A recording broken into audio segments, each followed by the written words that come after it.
ये एक बहुत ही जनरल पर्सपेक्टिव है स्टिल लाइफ को देखने का। स्टिल लाइफ मतलब ऑब्जेक्ट्स को स्टडी करना, but for me still life मतलब सिर्फ ऑब्जेक्ट्स को स्टडी करना नहीं होता है। स्टिल लाइफ से आपके ऑब्जर्वेशन का टेस्ट होता है, आपके पेशेंस का टेस्ट होता है। ऑब्जेक्ट ड्राइंग और स्टिल लाइफ को कभी भी मिक्स अप मत करना। ऑब्जेक्ट ड्राइंग में आप ऑब्जेक्ट्स को स्टडी कर रहे होते हो, बट स्टिल लाइफ जब आप वर्ड यूज करते हो उसमें बहुत सारी चीजें एक साथ जुड़ जाती है। एक स्टिल लाइफ ये बताती है कि आपका नेचर कैसा है। एक स्टिल लाइफ ये बता सकती है कि आप उस स्टिल लाइफ को सजाते वक्त किस मूड में थे, किस सिचुएशन में थे। एक स्टिल लाइफ में इतनी क्षमता होती है कि वो आपके इनर थॉट्स को आपसे भी ज्यादा क्लियरली बता सके।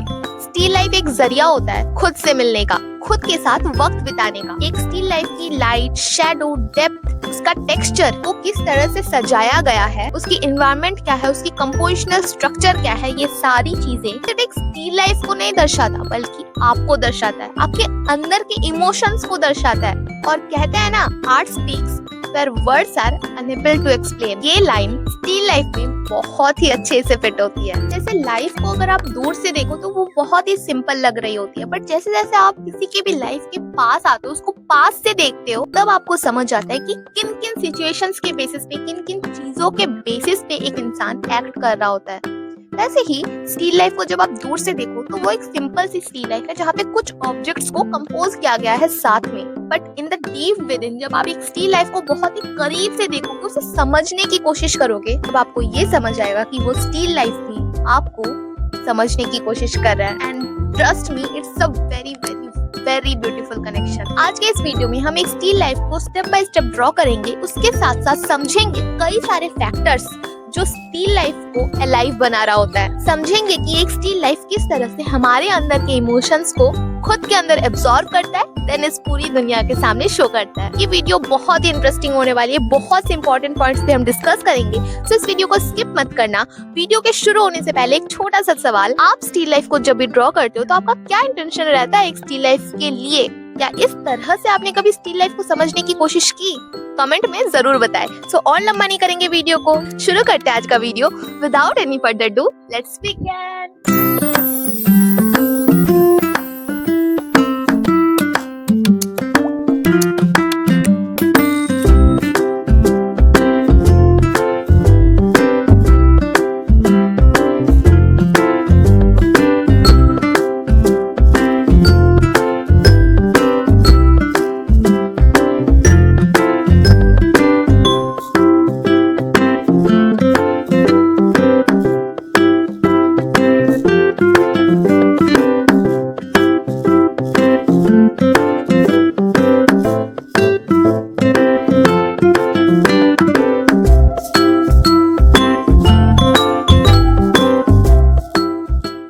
सबसे पहले आता है आपका कंपोजिशनल सेंस।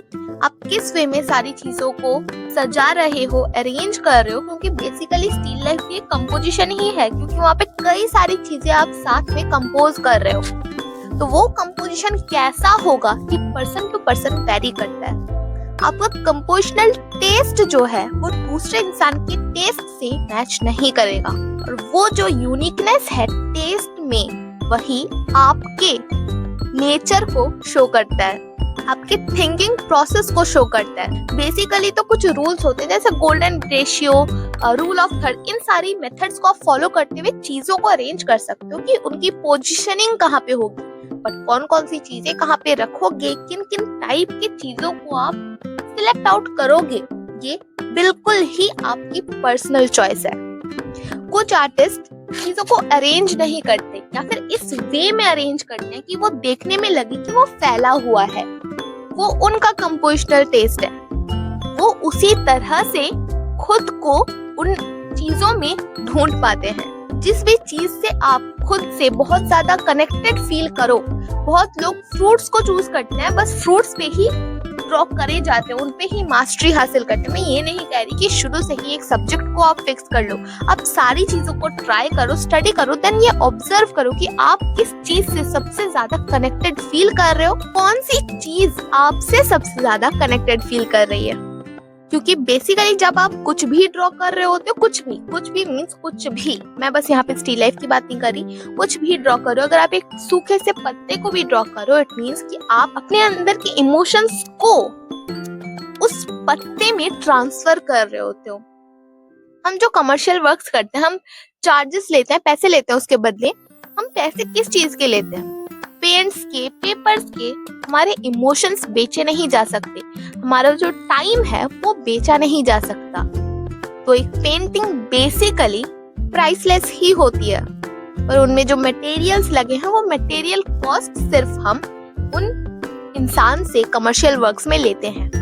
तो इस चीज को शुरू से ही अगर आप समझते हुए काम करोगे कि आप बेसिकली जब किसी भी चीज को ड्रॉ कर रहे हो तो उसे फील कर रहे हो, अपनी फीलिंग्स उसमें डाल रहे हो, अपनी फीलिंग्स को उसके जरिए लोगों के सामने पेश कर रहे हो, तब आपके ड्राइंग में वो फील आएगा जो उसे जिंदा बनाएगा।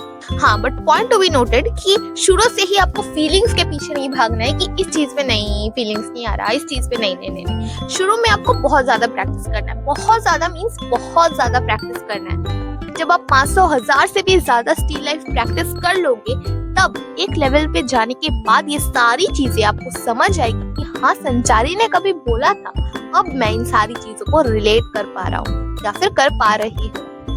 तो यहाँ पे मैं सारी चीजों को सबसे पहले ऑब्वियसली स्ट्रेट लाइंस में कन्वर्ट कर रही हूँ। आप लोग भी साथ साथ में ड्रॉ जरूर करें ताकि सारी चीजों को आप और ज्यादा अच्छे से समझ पाए। अगर आपने अभी भी पेन पेंसिल लेकर नहीं बैठे तो इस वीडियो को यहीं पे पॉज कीजिए, पहले पॉज कीजिए, पेपर पेंसिल लाइए, देन अगेन शुरू कीजिए, ताकि इस पूरी वीडियो को आप और अच्छे से यूटिलाइज कर सको, अपने टाइम को और अच्छे से यूटिलाइज कर सको।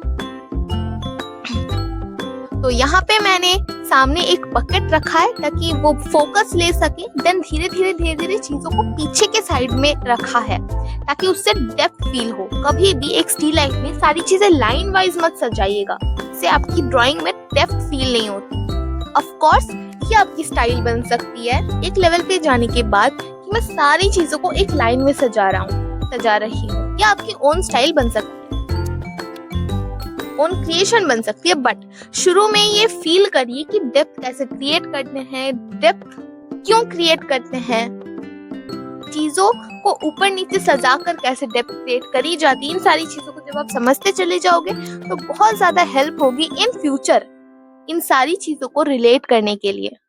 यहाँ पे जरूरी नहीं है कि आप हर स्टिल लाइफ का जो कलर है वो सेम रखो। मैं यहाँ पे थोड़ा सा आप लोगों को कलर करके दिखाऊंगी, थोड़ा सा कलर करके दिखाऊंगी कि कैसे मैं चीजों के कलर्स को सेम नहीं रख रही हूँ। शेडो ब्लैक होता है, बट मैं इस ड्राइंग में शेडोज को ब्लू करूंगी। ऐसे बहुत से मास्टर आर्टिस्ट हैं जो अपने ड्राइंग के बैकग्राउंड को या फिर ड्राइंग्स में कॉन्ट्रास्ट कलर का यूज करते थे। अगर सामने का इंसान रेड है तो बैकग्राउंड ग्रीन हो गया, अगर सामने का इंसान वर्म कलर में है तो शैडोज कूल कलर्स में हो गए। तो ये सारी चीजें बहुत ज्यादा इंटरेस्टिंग बना देती है आपके ड्राइंग को एक लेवल पे जाने के बाद। उस लेवल तक जाने के लिए सबसे पहले सारी चीजों को स्ट्रेट लाइंस में कन्वर्ट करो। सिर्फ इस वीडियो को देखो नहीं, साथ साथ में ड्रॉ करो, पॉइंट्स को समझो, देन धीरे धीरे कर्व्स ऐड करते हुए वैल्यूज ऐड करो। वो अलग कलर्स या फिर कॉन्ट्रास्ट कलर्स या फिर वार्म और कूल कलर्स को बैलेंस कर पाते हैं, इसीलिए ही उनका कलर अच्छा लगता है, ड्राइंग अच्छा लगता है। बैलेंस कर पाने के लिए क्या करना पड़ेगा? वैल्यूज को अच्छे से समझना पड़ेगा, कलर्स को नहीं। यहाँ पे मैंने रेड और ग्रीन का एग्जांपल दिया क्योंकि दोनों कॉन्ट्रास्ट कलर है। आप कुछ और कलर भी यूज कर सकते हो, शायद जो कॉन्ट्रास्ट कलर ना हो, वो भी बहुत अच्छा लगेगा अगर आप वैल्यूज को उनमें सही रखोगे। वैल्यूज मतलब कौन सा कलर ये मैटर नहीं करता, वो कलर कितना लाइट है या फिर कितना डार्क है ये मैटर करता है। तो इस चीज को हमेशा माइंड में रखिए, देन आगे बढ़ते जाइए। देखिएगा आपकी जो ये आर्ट जर्नी है वो बहुत ज्यादा स्पीड अप हो जाएगी और सारी चीजों को आप बहुत अच्छे से समझ पाओगे और अपने ड्राइंग में, अपनी लाइफ में अप्लाई कर पाओगे। बहुत लोगों का ये भी मानना होता है कि स्टिल लाइफ बहुत ही बोरिंग होती है, बट ऐसा कुछ नहीं है। स्टिल लाइफ से आपका ऑब्जर्वेशन बहुत इम्प्रूव होता है। आप सारी चीजों को धीरे धीरे ऑब्जर्व कर पाते हो क्योंकि वो स्टिल रहता है, हिलता नहीं है। आप अपने टाइम के हिसाब से उसे जितनी देर मन स्टडी कर सकते हो। सेकंड, आप लाइट एंड शैडो को बहुत ही अच्छे से समझ पाते हो, जिसकी वजह से आपकी वैल्यू इम्प्रूव होती है। क्योंकि अगर आपने नेचुरल लाइट में भी उसे स्टडी करा तो भी हो सकता है आपने मॉर्निंग टाइम में स्टडी करा तो लाइट शायद चेंज हो गई, तो कल अगेन आप मॉर्निंग टाइम में उसे स्टडी कर सकते हो।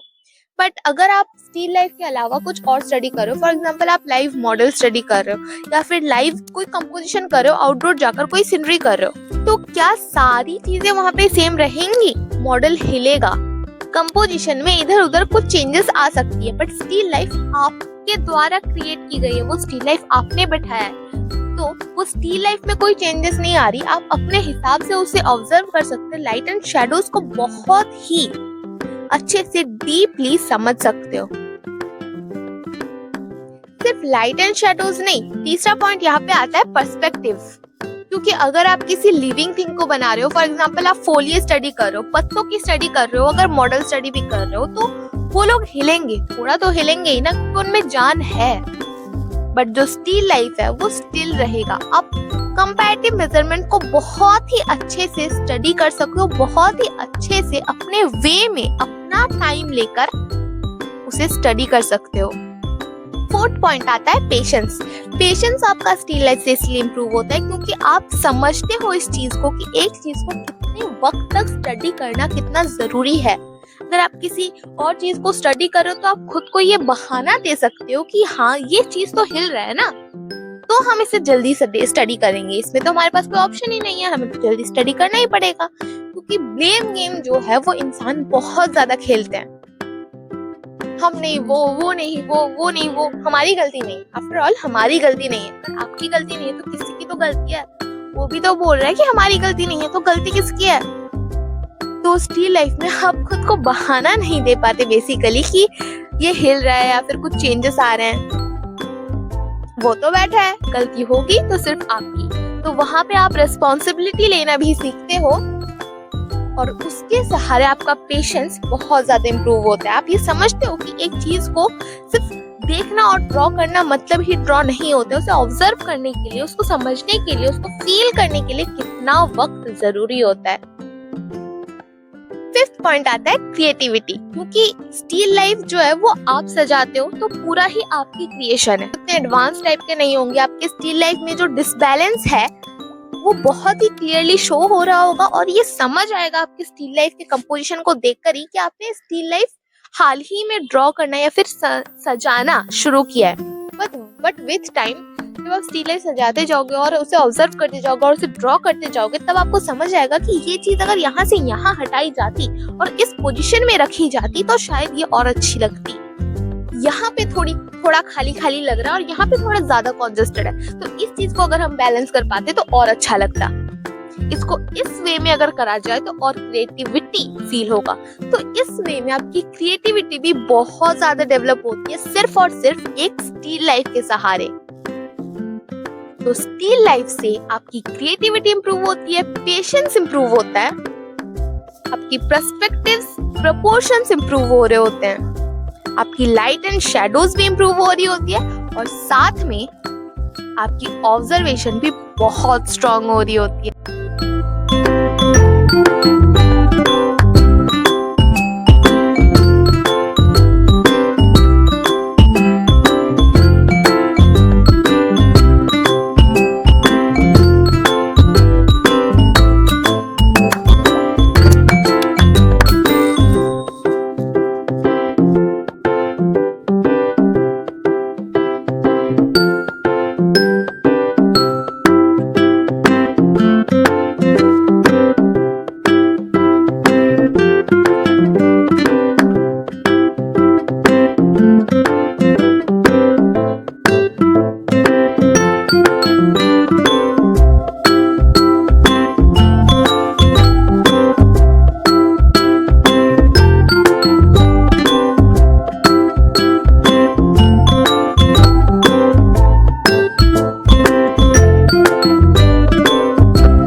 जब भी आप स्टिल लाइफ स्टडी करो तो इस चीज का ध्यान रखना हमेशा और इस चीज को अपने माइंड में घुसा लो कि जैसे जैसे सारी चीजें पीछे की तरफ जा रही होती है, मतलब अगर सामने में एक बकेट है वो जितना ब्राइट होगा तो अगर पीछे साइड कुछ चीज रखी है वो उतनी ब्राइट नहीं होगी और यही सारी चीजें आपके ड्राइंग में जो डेप्थ है वो फील करवाती है। अगर आप नेचर को भी देखोगे तो जैसे जैसे ट्रीज पीछे जा रही होती है वैसे वैसे उनकी जो कलर्स है वो डल हो रही होती है, और जैसे जैसे हम सामने वाली ट्रीज को कलर कर रहे होते हैं वैसे वैसे वो ब्राइट हो रही होती है।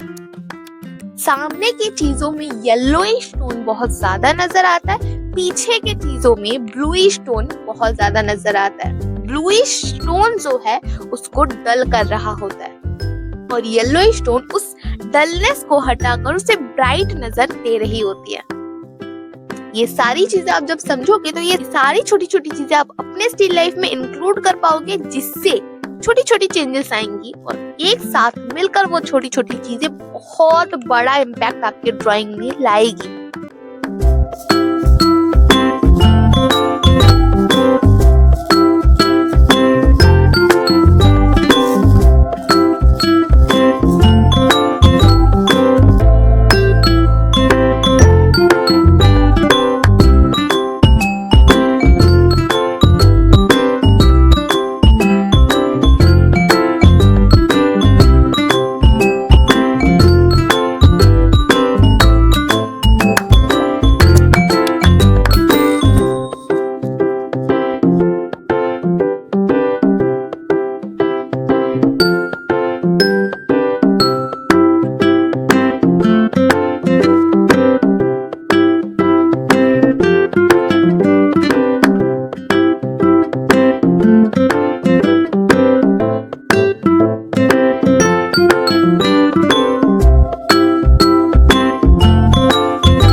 नेगेटिव स्पेस पे बहुत ज्यादा ध्यान देना है। जो बैकग्राउंड है अगर उसको आपने ड्रॉ कर लिया तो इनडायरेक्टली आपने अपने सब्जेक्ट को ड्रॉ कर लिया। फॉर एग्जाम्पल मेरे हाथ में ये जो आप शेप देख पा रहे हो ये यहाँ से शुरू होकर यहाँ पे खत्म हो रहा है। ये जो ट्रायंगल है अगर इसको आपने ड्रॉ कर लिया तो इस हाथ का जो ये लाइन है ये भी आपने ड्रॉ कर लिया और यहाँ का जो ये लाइन है ये भी आपने ड्रॉ कर लिया। अगेन दूसरा एग्जांपल, अगर इस चीज को ये वाला जो एंगल है और ये स्काई देखिएगा, ये वाला एंगल आपने अगर ड्रॉ कर लिया तो क्या आपने फेस के इस पोर्शन को नहीं ड्रॉ कर लिया? अगर आपने ये वाला एंगल जो है ये वी शेप का इसे आपने एज्यूम कर लिया और ड्रॉ कर लिया तो क्या आपने ये वाला जो साइड है पैरों का और हाथ का ये ड्रॉ नहीं कर लिया? अगर मेरा हाथ यहाँ पे है तो यहाँ पे जो शेप बन रहा है अगर आपने इसे ड्रॉ कर लिया तो क्या ये वाला जो चीज है पैरों का ये लाइन और ये जो हाथ का लाइन है क्या ये सारी चीजें सिंप्लीफाई नहीं हो रही है? तो इन शेप्स को ड्रॉ करना ज्यादा इम्पोर्टेंट है, देख पाना ज्यादा इम्पोर्टेंट है आपके सब्जेक्ट को देख पाने से, क्योंकि ये सारी छोटी छोटी चीजें आपकी ड्राइंग को और ज्यादा सिंप्लीफाई करती है। आई गेस कि ये जो हाथ का लाइन है इसको ड्रॉ करना ज्यादा हार्ड होगा इस ट्रायंगल को ड्रॉ करने से।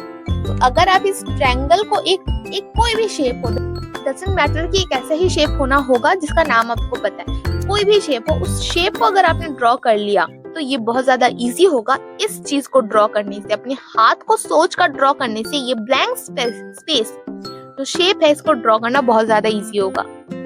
तो इन चीजों को ऑब्जर्व करना शुरू कीजिए। कुछ भी चीज ड्रॉ कर रहे हो उनके बीच में क्या गैप्स क्रिएट हो रही है, उन गैप्स को देखिए, उन गैप्स को ड्रॉ कीजिए।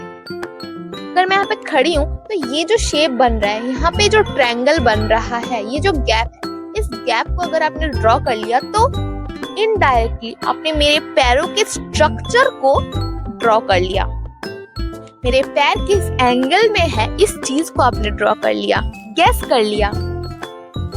और इस गैस में जो गलती होने की संभावना है वो बहुत ज्यादा कम हो जाती है, क्योंकि आप सारी चीजों को जब एज अ शेप देख रहे होते हो, सारी चीजें आपको बहुत ज्यादा इजी लगने लगती है और आप उसको विदाउट एनी फिल्टर देख पाते हो, क्योंकि अगर यहाँ पे एक एप्पल रखा है, अगर आप उसको एप्पल के नजर से देख रहे हो तो आपके सबकॉन्शियस माइंड में जो एप्पल की इमेज बनी है उस फिल्टर के थ्रू ही आप उस सामने वाले एप्पल को देखोगे। बट अगर आपने ये भूल ही गए कि ये एक एप्पल है तो आप उसे एज इट इज देखोगे। जब आपको ये लगने लगेगा कि ये जस्ट एक शेप है तो आप उसको एज इट इज देख पाओगे। एज इट इज ड्रॉ कर पाने से भी ज्यादा इम्पोर्टेंट है उसे एज इट इज देख पाना, क्योंकि हमारी ड्राइंग, हमें लगती है कि हमारी ड्राइंग शुरू यहाँ से हो रही है, बट हमारी ड्राइंग शुरू हाथों से नहीं, यहाँ से होती है। इस पॉइंट को हमेशा याद रखना। हमारा जो बॉडी है ये पॉजिटिव एरिया है, हमारा जो बैकग्राउंड है ये नेगेटिव एरिया है। तो नेगेटिव एरिया को स्टडी कर पाना पॉजिटिव एरिया को स्टडी कर पाने से भी ज्यादा इम्पोर्टेंट है। Remember this. दोस्तों, जो फाइनल रिजल्ट होता है वो बहुत ज्यादा इम्पोर्टेंट होता है, बट फाइनल रिजल्ट तक पहुंच पाने की जो जर्नी होती है वो और भी ज्यादा इम्पोर्टेंट होता है। अगर आप भी एक इंस्पायरिंग आर्टिस्ट हो तो खुद को टाइम दो, ऑब्जर्व करो, गलतियां करो, देन अगेन ट्राई करो। यही जो प्रोसेस है यही आपको डे बाय डे एक स्टेज से दूसरे स्टेज में जाने में हेल्प करता है। आपकी ग्रोथ को विद टाइम बहुत ज्यादा स्पीड अप कर देता है।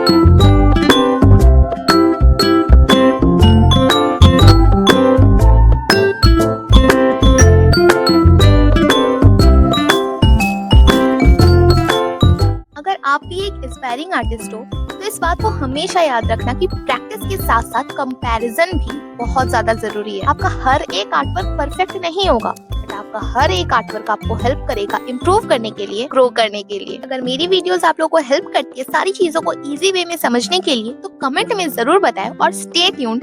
मिलते हैं अगले किसी वीडियो में, तब तक keep practicing, keep doing, love you all.